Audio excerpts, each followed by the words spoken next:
Жума күндө 5 өзгөчөлүк бар дейт. 5 касиет камтылган дейт. Кыргыздын сөзү. Санап отурабыз. Биринчиси халакаллаху фихи Адама. Адам атабызды Аллах жума күнү жараткан. Эмне үчүн жума күнү өзгөчөлүгү барса, адам атабыз жаралган күн экен да. Адам заттын башаты карасаңыз, бир нерсени билиш керек аба. Бул азыр терең айтылган маанидеги сөз. Адам затты Аллах Таала бактысыз болуу үчүн жараткан эмес. Адам затты Аллах Таала бактылуу болуу үчүн жараткан. Мисалы, Пайгамбарыбыз саллаллаху алейхи бир күнү көчөдө кетип баратканда, бир жесир аял заты байкуш күйөөсү өлүп калган экен. Шунчалык балдарына мээрин төгүп, өзү садагага муктаж болуп, ачкалыктан ичи кабыргасы кайышып турса да, бирөө келип курма, арабтарда курма да филик, курма таштап кетсе, ошону өзүнө ыраа көрбөй, чүрпөлөрүнө, жетим чүрпөлөрүнө бөлүп берген да. Анан Пайгамбар саллаллаху алейхи тиги аялды көрсөтүп туруп, жоро жолдошторуна айткан. Ушул аял балдарын отко таштайт деп ойлойсуңарбы дейт. Ушул аял балдарын отко таштайбы азыр дейт. Таштабайт. Анда Аллах Таала дагы адам баласын отко таштабайт дейт. Адам өз ошого чуткунуп барып алат дейт. Муну түшүнүү үчүн Пайгамбарыбыз саллаллаху алейхи сөзүнө муктажбыз. Мен силерди жарыктан, тозоктун отунан, тозоктун оту сыноо экен да, жарыктын да өзүнө тартып турат экен.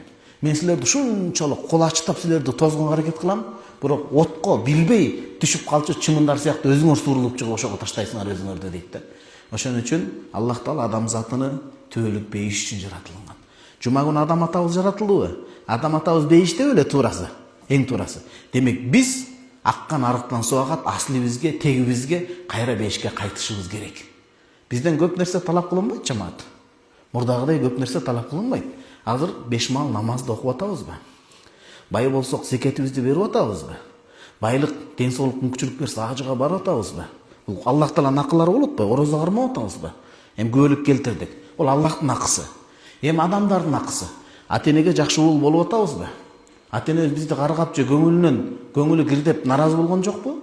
Кошунабызга жакшылык каалап атабызбы? Карасаңыз, эки тараптуу экен да бул дин дегенчи. Жашоону да камтыйт да Аллахтын коюп берген мыйзамы. Аллахтын астындагы милдеттер, элдин астындагы калайык журттун астындагы милдет. Аллахтын астында намазды калтырбаңыз, адамдардын астында пейлиңизди тартпаңыз. Жамандабаңыз болду. Биз азыр пейлибизди тарып көрө албастыкка чыгып кетти. Токтотуңуз, эң такыба адам сиз болосуз. Акыретте жүрөгү таза адамдардын аброю бийик болот.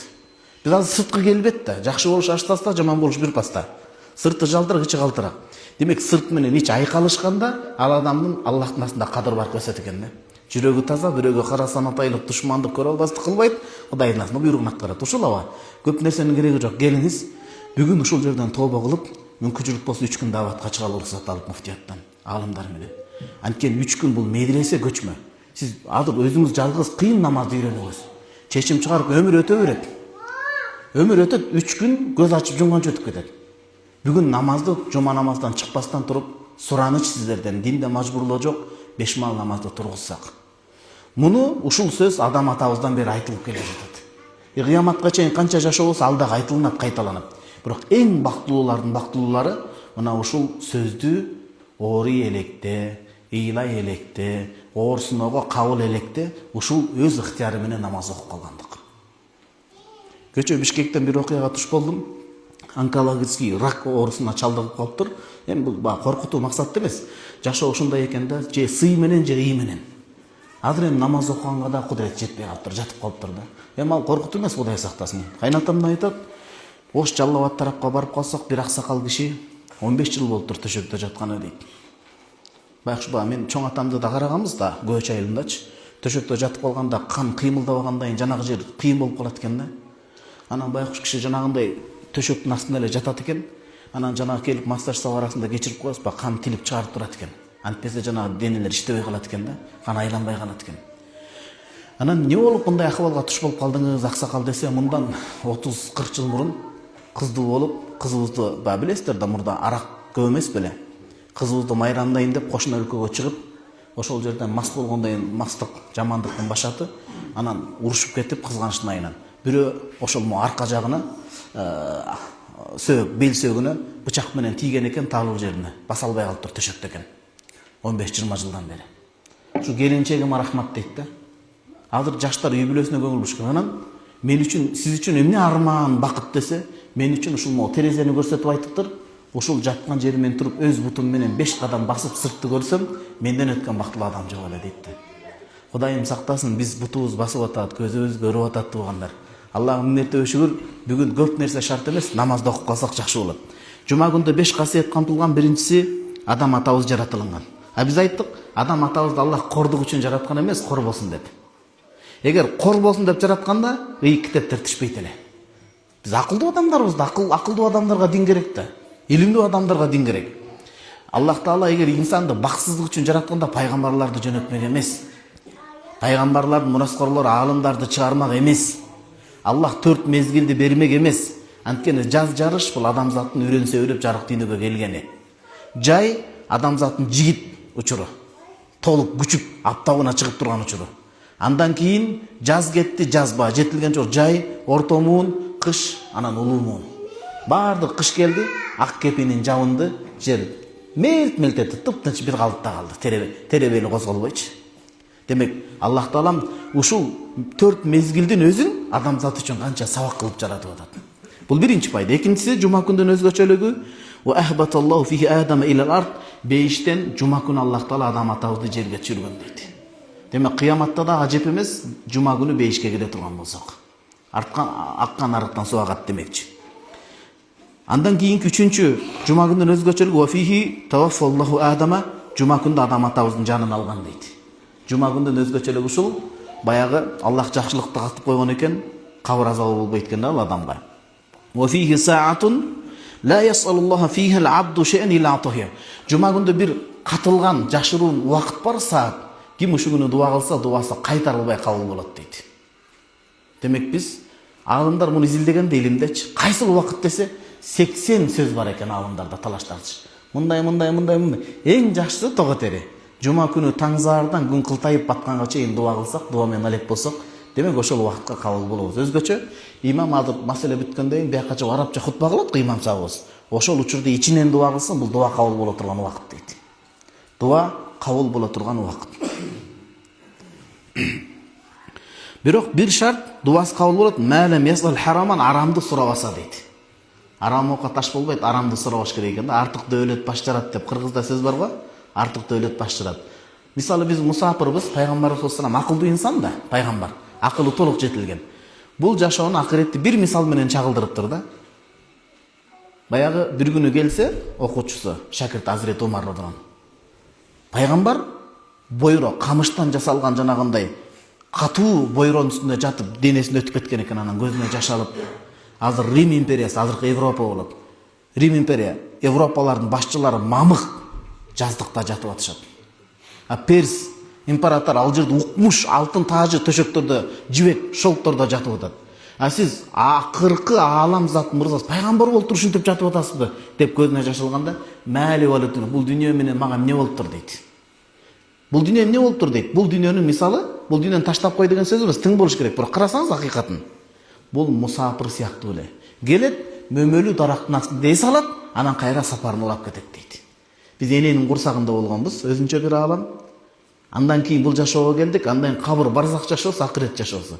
Демек, биз арамды сурабаса дуасы кабыл болот дегенде акыретке керектүү жүктөрдү алыш керек. Азыр мисалы биз Чолпон атадан чыктык келинчегим экөөбүз, сабак өтөлүп. Туптуура айтып атасың. Мен сөзүмдөн тоо терин айтып койдуңуз да сиз мына. Ошончо убара болуп аткан сөздүн. Жылаңыш келдик, жылаңыч кетебиз. Эң туура айттыңыз.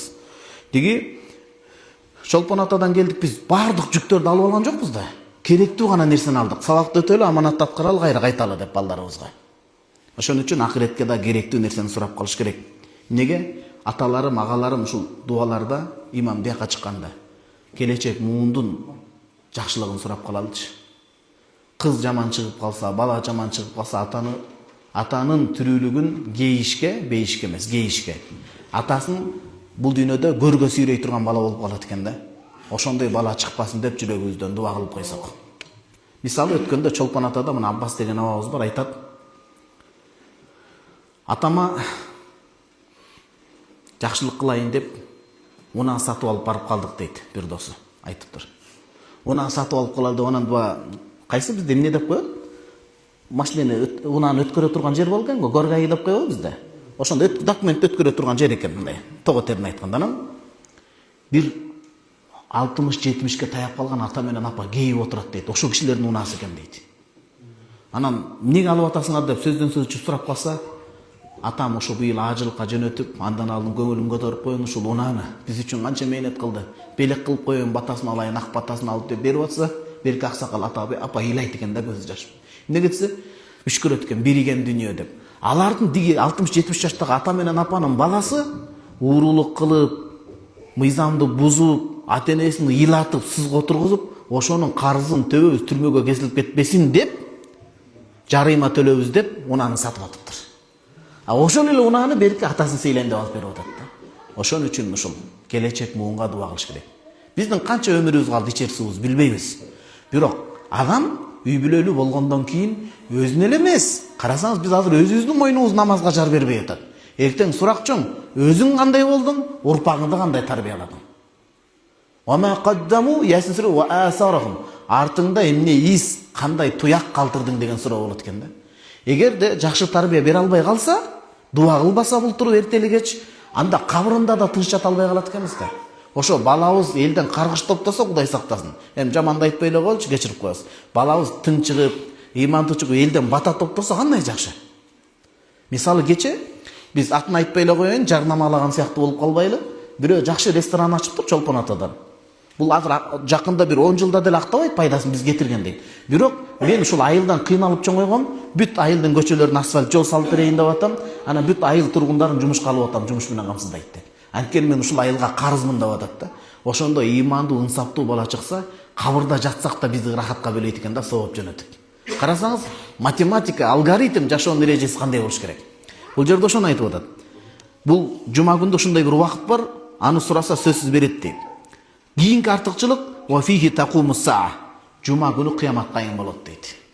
Адамдар ыйманды унутуп, байлык, мансап, жана башка нерселер себептүү көкүрөгү сокур болуп, көөдөн эч нерсени көрбөй, көрөгө сыпат жокко чыгып, адам көзүн май басып калганда, ыйман менен эсептешпей, ыймандан да башка баалуулуктар биринчи орунга чыгып калганда, ошондо кыямат кайым болот, күн батыштан чыгат.